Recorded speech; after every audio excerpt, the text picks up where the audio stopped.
नमस्कार साथियों, मैं आज आपको नोट सेट 2022 के प्रिपरेशन के बारे में बताऊंगा। हमको कैसे नर्सिंग में तैयारी करनी चाहिए, कैसे उनको प्रिपरेशन करनी चाहिए, उसके बारे में बताऊँ। मैं आपका सेल्फ इंट्रोडक्शन दे रहा हूँ। मेरा नाम गणेश कुमावत। मैं आपको बता रहा हूँ आपके बारे में, प्रिपरेशन के बारे में। आपने कभी ना कभी जीएनएम और बीएससी नर्सिंग में तैयारी की है। बीएससी नर्सिंग 4 साल, जीएनएम 3 साल में आपने पढ़ाई है, और अभी आप मान लो 2-3 साल से आप एक कंपटीशन की तैयारी भी कर रहे हैं। आपको फिर भी आपका सिलेक्शन कहीं नहीं हो रहा है। आपका ना इसके बारे में मायूस नहीं होना है। आपको कंटिन्यू उनकी तैयारी करना, मायूस नहीं होना। अब आपको कैसे पढ़ना है, मैं आपको एक शानदार स्टडी सेटअप लेके आया हूँ। उसके अनुसार आपको पढ़ाई करोगे तो आप आराम से आपका नोट सेट 2022 क्वालिफाई हो जाओगे। अब आपको मैं समझाना चाहूँगा कि जैसे आपने पहले पढ़ा है नर्सिंग, जीएनएम या बीएससी नर्सिंग के बारे में पढ़ा है, थ्योरी पढ़ी है, क्वेश्चन आंसर भी पढ़ा। अब आपको तैयारी कैसे करना है, अब वो मैं आपको समझा रहा हूँ। जैसे सपोज करो आपने कोई भी थ्योरी पढ़ ली, थ्योरी पढ़ने के बाद उसके आप क्वेश्चन आंसर सोल्व कर रहे हो। आपको पता होना चाहिए जब एम्स से दिल्ली एग्ज़ाम ले रहा है तो उसका लेवल थोड़ा सा हाई रहता है उसको। अब उसके लिए आपको क्वेश्चन पढ़ते उसका आंसर भी पता होना चाहिए। एक आंसर नहीं, बाकी 3 आंसर क्यों नहीं है उनके, वो भी हम मेरे को पूरा पता होना चाहिए। जैसे उसका प्रॉपर क्वेश्चन को पढ़ो, उसके बाद में एक क्वेश्चन तो आंसर है ही, एक क्वेश्चन का एक आंसर तो है ही, लेकिन बाकी 3 क्यों नहीं है, उनके बारे में भी अपन को जानना पड़ेगा। अब इसके बारे में आपको थ्योरी पढ़ी तो मैं आपको बताऊं, किसी डिजीज़ के ऊपर एग्जांपल लेके बताता हूँ। जैसे कोई भी डिजीज़ मान लो, कम्युनिकेबल डिजीज़ हो गई, नॉन कम्युनिकेबल डिजीज़ हो गई। अब उसके अंदर आपको पढ़ना चाहिए कि भाई ये पेंडेमिक है, एपिडेमिक है या फिर एंडेमिक है, इसके बारे में, या फिर ये है वायरल है या फिर बैक्टीरियल डिजीज़ है, इसका इंक्यूबेशन पीरियड क्या है, इनके बारे में आपको पढ़ना है। अब जैसे मान लो कोई भी डिजीज़ ले लिया आपने, आप उस डिजीज़ के बारे में क्या जानते हो। ऐसे नहीं कि भाई ऊपर से अपने डिजीज़ पढ़ ली, नहीं, आप उस डिजीज़ के बारे में क्या जानते हो, उसका कोज क्या है, उसका रिस्क फैक्टर क्या है, उसका कॉम्प्लिकेशन क्या है, उसका प्रिवेंशन क्या है, अपन प्रिवेंशन कैसे करेंगे उसके डिजीज़ होने से बाद पहले, और या फिर उसका लास्ट में मैनेजमेंट क्या है। मैनेजमेंट में अपन पढ़ते हैं कि मेडिकल मैनेजमेंट क्या है या फिर सर्जिकल मैनेजमेंट क्या है। अब ये इतना हम पढ़ चुके होते हैं, फिर भी हम एग्ज़ाम फाइट नहीं कर पाते हैं। उसके अंदर अपन खुद की ही प्रॉब्लम होती है। खुद की प्रॉब्लम क्या, अपन पढ़ते पढ़ते भी अपन सेकेंड स्टेप में आता है, अपन खुद ही प्रॉब्लम क्रिएट करते हैं। अब खुद प्रॉब्लम क्रिएट कैसे करते हैं मैं आपको बताऊंगा। अपन क्या करते हैं, अपने यार दोस्त है, मैं मान लो, आप मान लो, कोई भी मान लो, अपनी यार दोस्त है, यार दोस्त अपने को, अरे यार पीआर यादव पढ़ो, अरे यार कोई कहता है मिशन हाई पढ़ो, कोई कहता है आप टारगेट हाई पढ़ो। अपन 5 से 10 बुक रेफ़र करते हैं, और होता है क्या, 5 से 10 बुक रेफ़र करने में हर बुक में क्वेश्चन तो आपको सेम मिलेगा, लेकिन उनका आंसर के अंदर वेरिएशन होगा। उसके वेरिएशन कारण अपन क्या है कि एग्ज़ाम में अपन आंसर गलत करके आता है। एम्स का एग्ज़ाम होता है वो सटीक आंसर लेता है। वो ऐसे नहीं हम किसी बुक से पढ़ो और उसमें वेरिएशन आ गया, हमको आंसर कोई और देना चाहिए था, हम कोई और दे के आ गए, ऐसा नहीं होना चाहिए। इसलिए आपको कभी भी किसी भी फ्रेंड से या किसी से भी सजेशन लेना है, कुछ भी लो, सजेशन सबसे लो, लेकिन एक ही बुक रेफ़र करनी, चाहे से वो पीआर यादव पढ़ो या फिर टारगेट हाई पढ़ो या मिशन पढ़ो या एनक्लेक्स पढ़ो, कोई सी भी पढ़ो, लेकिन एक ही बुक रेफ़र करनी है तुम्हें। ऐसा नहीं कि भाई 10 बुक रेफ़र कर ली और उससे सारा अपन ने मामला सारा गड़बड़ कर दिया और उससे होना जाना कुछ नहीं है। अपन ने तैयारी भी की, एग्ज़ाम से पहले 6 से 8 महीने तैयारी भी की, कोई मतलब नहीं है। कोचिंग ले ली, तैयारी कर ली, सेल्फ स्टडी ले ली, लेकिन सब अपन ने गोलमाल करके सारा ख़राब कर दिया। अब होता है कि पहले तो करना है एक बुक रेफ़र ले ली है अपने को। दूसरा क्या करना, अपने को पढ़ाई की कंटिन्यूटी रखनी की। ऐसे नहीं मैं अभी आपको वीडियो बता रहा हूँ 2 दिन 4 दिन पढ़ लिया, ऐसे नहीं, कम से कम आपको 6 महीने करनी है। पर डे के 4 घंटे और 6 महीने तैयारी कर लो। नोट सेट 2022 आपको 100% आपकी अच्छी रैंक के साथ क्वालिफाई हो गया। ऐसे नहीं आज बता दिया, आज कहीं और में चले गए, आज घर चले गए, आज कोचिंग में है, ऐसा नहीं करना। आपको कंटिन्यूटी रखनी है उसके अंदर। साथियों, आपने पहले एक बुक रेफ़र कर ली, जैसे पीआर ले लिया, टारगेट ले लिया, मिशन ले लिया, तीनों में से एक बुक रेफ़र करनी है। उसके बाद आपको कंटिन्यूटी, रेगुलरिटी रखना है उसके अंदर। तीसरा आपका आता है ग्रुप डिस्कशन।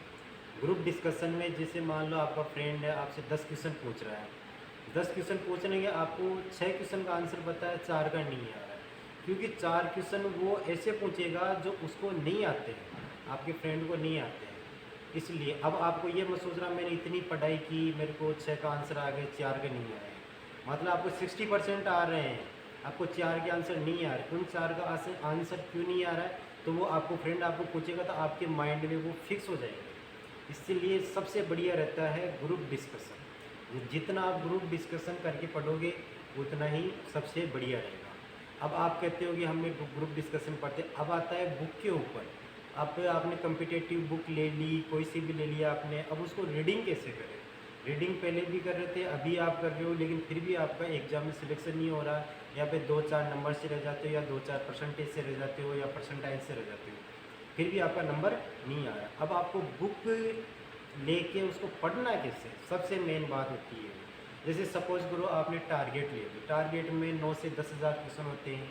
PR यादव ले ली, PR यादव में 5 से 6,000 होते हैं, और इसी प्रकार मिशन हाई के अंदर भी 4-5 हज़ार क्वेश्चन होते हैं। अब इनमें से मैं आपको एक बुक के बारे में एक्सप्लेन करके बताऊँ। सपोज करो आपने PR यादव बुक ली, पता है आपको PR यादव बुक में 5 से 6,000 क्वेश्चन है।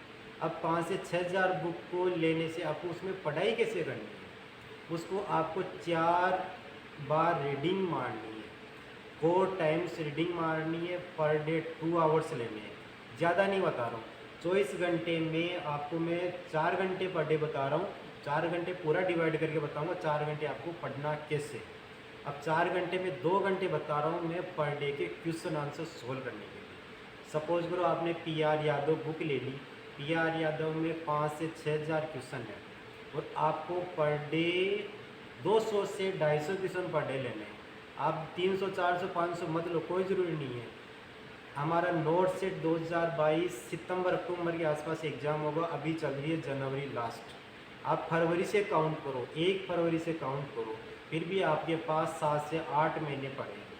7 से 8 महीने में आप आराम से 4 बार रिवीजन कर लोगे, और 4 बार रिवीजन करने का मतलब है कि नोट सेट 2022 में आप है ना ST SC OBC जनरल कोई सी भी कैटेगरी से हो, आप अंडर 500 या 1000 के अंदर क्वालिफाई करोगे, ये तो श्योर है। लेकिन पढ़ोगे तभी, जैसे मैं बता रहा हूँ, ऐसे नहीं आज पढ़ लिया कल फ्रेंड के साथ पार्टी में गए, कोई रेगुलरिटी नहीं है, कंटिन्यूटी नहीं है, पढ़ नहीं रहे, उससे नहीं होने वाला है। अब आपको PR यादव ले लिया, PR यादव के पर डे के 200 क्वेश्चन 2 आवर में सोल्व करने विथ रेशनल। ऐसे नहीं पहले क्वेश्चन पढ़ा, क्वेश्चन के बाद उसका आंसर देखो, उसका एक ही आंसर है तो 3 क्यों नहीं है, 3 के बारे में भी पढ़ो आप साथ के साथ, तो आपके उसमें 4 क्वेश्चन सोल्व हो रहे हैं। पर डे के कितने क्वेश्चन पढ़ रहे हो, 200 क्वेश्चन पढ़ रहे हो। यदि आप इस प्रकार से पढ़ोगे टोटल कितने क्वेश्चन सोल्व हुए, 2 घंटे के अंदर आपके 800 क्वेश्चन सोल्व हुए। PR यादव के अंदर क्वेश्चन, फिर आंसर, फिर नीचे की तरफ है रेशनल ज़रूर पढ़ो आप उसके अंदर। अब पढ़ना कैसे है, क्वेश्चन पढ़ लिया आपने, फिर उसके बाद में देखो उसका आंसर के बाद में उसका रेशनल देखो। पर डे के 200 क्वेश्चन के हिसाब से पहली बार आप 25 दिन में आराम से 5,000 क्वेश्चन सोल्व कर लोगे। 25 दिन हो गया फर्स्ट टाइम के अंदर, फर्स्ट टाइम में 25 क्वेश्चन ले रहे हो आप, 2 घंटे पर डे के ले रहे हो, ज़्यादा नहीं देना आपको, ऐसे नहीं रोज़ के 5-5, 6-6 घंटे देना नहीं, 2 घंटे per day 200 question per day के देना है। सेकेंड टाइम में क्या, जो क्वेश्चन आपको फर्स्ट टाइम में आप 5,000 पढ़ चुके हो, पहले भी आपने पढ़ा है, अब की बार आप 0 से पढ़ रहे थे, तो पहली बार में आपको केवल पूरे 5,000 पढ़ने के बाद फिर सेकंड राउंड आता है उसी बुक को PR यादव पढ़ने का सेकंड राउंड में आपको कैसे पढ़ना है, जो क्वेश्चन आपको पहले से आ रहे थे उन क्वेश्चनों को तो आप छोड़ दो, और उसके बाद में जो आपको नहीं आ रहे थे उन्हीं को ही पढ़ो। समझ गए, ये फर्स्ट में भी ऐसा करना, क्योंकि PR यादव आपने पहले भी पढ़ रखी है, टारगेट ले लो PR ले लो। फर्स्ट बार में जो क्वेश्चन आपको आ रहे थे उनको तो टिक लगा दो, जो नहीं आ रहा था उनको गोला लगा दो, पेंसिल ले लो, पेंसिल से गोला लगा दो। सेकंड टाइम में जिसे आपने 5,000 क्वेश्चन पढ़े, 5,000 में से आपके सपोज करो 2,000 क्वेश्चन आ गए, 3,000 नहीं आए। सेकंड टाइम में अब आपको 3,000 क्वेश्चन पढ़ने, 3,000 क्वेश्चन आप पढ़ोगे, 200 क्वेश्चन पर डे के पढ़ रहे हो 2 आवर्स के अंदर, तो आप आराम से 15 दिन में आराम से पढ़ लोगे। फर्स्ट बार 25 दिन, सेकंड बार आपको 15 दिन में पढ़ना है 3,000 क्वेश्चन। 3,000 क्वेश्चन को आप 2 बार रिवीजन मार रहे हो, 2 बार रिवीजन मारने का मतलब है उनमें से आपके ज़्यादा नहीं करते करते भी 1,500 क्वेश्चन तो श्योर आएंगे, क्योंकि कोई भी चीज़ को अपन 2 बार पढ़ लेते ना तो 50% अपने को याद हो जाता है, ये श्योर है। ऐसे नहीं भाई नहीं पढ़ते हैं तो चलो अलग बात, लेकिन पढ़ते हैं ना अपनी ईमानदारी से तो 50% अपने को याद होता है। तो अब आपके लिए थर्ड बार के लिए कितने क्वेश्चन बच रहे हैं? Only 1500 question. और वो जो सेकंड बार में आपने जो क्वेश्चन नहीं आ रहे हैं 1500 क्वेश्चन, 1500 तो आ गए, 1500 नहीं आ रहे, उनके ऊपर डबल राउंड मार दो। फर्स्ट बार का राउंड, सेकंड बार का राउंड, 2 बार राउंड मार लिए आपने। चलो ठीक है, अब आ जाओ आप थर्ड राउंड के ऊपर। उस बुक को थर्ड बार रेफर करना है, थर्ड बार में पढ़ना है आपको। थर्ड बार में आपको तीसरी बार में ओनली 1500 क्वेश्चन है। 1500 क्वेश्चन आप 7 से 8 दिन में आराम से पढ़ लोगे। 7 से 8 दिन में पढ़ लिए, फिर उन 1500 में तीसरी बार में ज़्यादा नहीं तो आपको 1000 क्वेश्चन आने लग जाएंगे। फिर भी आपके 500 क्वेश्चन बच रहे हैं अभी भी। 3 बार पढ़ने के बाद भी 500 क्वेश्चन बच रहे हैं। अब उसको फोर्थ टाइम में पढ़ना है आपको। फोर्थ टाइम में वही गोला लगा लो, वही रखो भाई हमें ये 4 बार गोला लगा दिया, 3 बार गोला लगा दिया, हमें नहीं आ रहा है।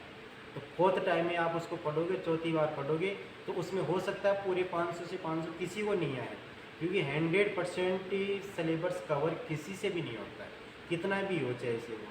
अपने को 500 में से भी हो सकता है 300 आ जाए या 400 आ जाए या 100 ही आए, 200-300 क्वेश्चन नहीं आए। अब उनको रहने दो, क्योंकि आप फर्स्ट बार सिलेबस कवर कर रहे हो। अब एक चीज़ और बताऊँ, जब आप ये चीज़ पूरा फर्स्ट बार सिलेबस कवर कर रहे हो तो एक नोटबुक और पेंसिल लेके ज़रूर बैठना। ऐसे नहीं भाई ऐसे बैठ के पढ़ने। जो आपको क्वेश्चन नहीं आ रहे हैं उनको आप उन क्वेश्चनों को नोटबुक में लिखो आप, क्योंकि नोटबुक में लिखने के बाद आप उसको 10 मिनट दे दो। एक दिन के 2 घंटे में आपने मान लो 50 क्वेश्चन नहीं है आपको, या उनके आपने 50 क्वेश्चन के नोट्स बना लिए आपने, तो उनको फिर आप अलग से हैं 10 मिनट के अंदर पढ़ लोगे। 50 क्वेश्चन का मतलब होगी 50 लाइनों में उनको बना लो, उसके बाद आप 10 मिनट में आराम से रिवाइज कर लोगे। उसी चीज़ को फिर 7 दिन में फिर रिवाइज करना है। ये आपका पहली बार आपका लगभग 40 से 45 दिन, 45 से 50 दिन के अंदर पूरा कवर हो जाएगा फर्स्ट सिलेबस। ये तो हो गया पर डे के 2 आवर्स का। अब इसके साथ साथ 1 आवर्स, अब आप पता है आप भी सोशल लो, मैं भी सोशल हूँ, यूट्यूब आप भी देखते हो, मैं भी देखता हूँ, फैमिली के साथ भी रहते हो। कोई सा भी बंदा हो जिसके पास मल्टीमीडिया फ़ोन है वो यूट्यूब श्योर देखता है, फेसबुक चलाता है, यूट्यूब देखता है, इंस्टाग्राम देखता है। अब आप उनमें से 2-3 घंटे यूट्यूब देखते हो पर डे, उनमें से 1 घंटा यूट्यूब अपने लाइफ के लिए दे दो। अब आपको 1 घंटा यूट्यूब देखना, 1 घंटा यूट्यूब देख, खूब सारी कोचिंग है, गूगली होगी, JINC होगी, RNA होगी, DMS होगी, जयपुर वाली, कोई सी भी ले लो, कोटा, जोधपुर, जयपुर, कोई सी भी कोचिंग है, कोई सी भी ले लो। सिलेबस नर्सिंग का सेम है, कोचिंग में पढ़ाने वाले भी सेम है, पढ़ाते भी सेम है, उनके क्वेश्चन सोल्व करवाते वो भी सेम है, लेकिन नज़रिया क्या होता है, अपन खुद उनको किस प्रकार से पढ़ते हैं वो अपने को देखना होगा। अब उसके अंदर करना क्या है, अपने को पढ़ लिया अपन ने, सेकेंड में अपने यूट्यूब देख रहे हैं, यूट्यूब में 1 आवर्स देखो। यूट्यूब में अपने को क्या देखना है, इमेज देखने हैं, रीजनिंग देखनी है, GK देखनी है, मैथमेटिक्स देखनी है, रीजनिंग देखनी है। ये आप कोई सी भी कोचिंग से देख लो, कहीं से भी यूट्यूब से देख लो, या फिर नेट से देख लो, गूगल से देख लो, कहीं से भी देख लो। ये कोई फिक्स नहीं है आप एक जगह से देखो, कहीं से भी देख सकते हो। इसके साथ साथ 3 घंटे की हो गई पर डे। अब आपको लास्ट में आता है 1 आवर्स। 1 आवर्स में आपको क्या करना है, एनक्लेक्स या फिर सॉन्डर्स के क्वेश्चन आंसर सोल्व करना है। ऐसे नहीं, मैं आपको नहीं बता रहा कि रोज़ के 200-300 क्वेश्चन करो, नहीं, आपको 1 आवर्स एनक्लेक्स सोल्व करनी है। 1 आवर्स के अंदर मुश्किल से आपके 20 क्वेश्चन होंगे, मुश्किल से होंगे 20 क्वेश्चन, लेकिन आपको 15 से 20 क्वेश्चन, 25 क्वेश्चन या 30 क्वेश्चन तक का टारगेट रखना है। उनमें से भी आपको एक नोटबुक लेके अपना सेल्फ नोट बनाना है। ऐसे नहीं, ऐसे बिल्कुल छोड़ दिया नहीं। PR यादव के नोट्स बनाओ, एक अलग बुक ले लो, और दूसरी नोटबुक बनाओ अपने एनक्लेक्स से, क्योंकि जो चीज़ PR यादव में नहीं है वो चीज़ एनक्लेक्स के अंदर भी है। तो आपको डबल बुक लेके डबल नोटबुक बनानी है, फिर उनको लास्ट में पर डे के हिसाब से 10 मिनट में आपको रिवाइज़ करनी है। इस प्रकार से अब आपको ये सारा हो गया। अब इसके बाद में आपको रिवाइज़ करना है। रिवाइज़ फर्स्ट दिन करना है जिस दिन आप पढ़ रहे हो, उसके बाद में आपको 7वें दिन करना है, उसके बाद आपको 15वें दिन, और फिर आपको 1 मिनट, आपको एक सिलेबस कवर करने में आपके लग रहे हैं लगभग 2 महीने। ये आपके PR यादव में 45 से 50 दिन बचते हैं। लास्ट के 10 दिन है ना, आप आराम से उसको एनक्लेक्स को दे दो आराम से। एनक्लेक्स आप आराम से दे सकते हो, आप इतना सा तो उसको एनक्लेक्स को दे दो आप आराम से। ये मैंने आपको बताया, मेरा खुद का सेल्फ का एक्सपीरियंस बताया आपको, और आप इसी हिसाब से पढ़ोगे तो आराम से श्योर रहेगी आपका नोट सेट 2022 में श्योर सिलेक्शन होगा 100%। लेकिन पढ़ना आपको इसी हिसाब से है, आपको एक बुक रेफर करनी है, कंटिन्यूटी या रेगुलरिटी रखनी है, ग्रुप डिस्कशन करना है, और चॉइस ऑफ बुक, आपको कौन सी भी बुक है उसी जो पहले से आप पढ़ रहे थे उसी बुक को रेफर करना। ऐसे नहीं भाई कोई सी भी बुक उठा के पढ़ लिया। हम यार साथी होते हैं, आसपास के फ्रेंड होते हैं, वो सब कुछ नई नई बुक बताते हैं, ऐसे मतलब जिससे पहले आप यार यादव पढ़ रहे हो तो उसके साथ साथ आप एनक्लेक्स पढ़ना है। यदि आप मिशन हाई पढ़ रहे हो या फिर आप क्या बोलते हैं इसको टारगेट हाई को पढ़ रहे हो तो उसके साथ एनक्लेक्स सोल्व करना पड़ेगा। एनक्लेक्स भी पढ़ना है, उन दोनों में से ग्रुप वो बुक भी रेफर करनी है। ये अब आपको मैंने अपना पर्सनल एक्सपीरियंस शेयर किया है। अब आप हमारी वीडियो को प्लीज़ लाइक और शेयर और सब्सक्राइब करिए आप, और जिससे कि आपको नेक्स्ट वीडियो का नोटिफिकेशन मिल सके, और सब्सक्राइब करने के बाद बेल आइकन को दबा दीजिए जिससे कि आपको अगली वीडियो आपको जल्दी ही मिल जाएगी। और अब नेक्स्ट वीडियो में आपको बताऊंगा कौन सी सब्जेक्ट का कितना वेटेज होता है, कितने परसेंटेज आते हैं, और उस सब्जेक्ट को उसमें से क्वेश्चन अपने को कहाँ से निकल के आते हैं। इसके साथ साथ में कुछ वीडियो आपके जो इमेज बेस्ड क्वेश्चन है जैसे इंस्ट्रूमेंट के हैं वो भी आपको मैं डाल देंगे। तो देखते रहिए हमारा यूट्यूब चैनल। धन्यवाद साथियों।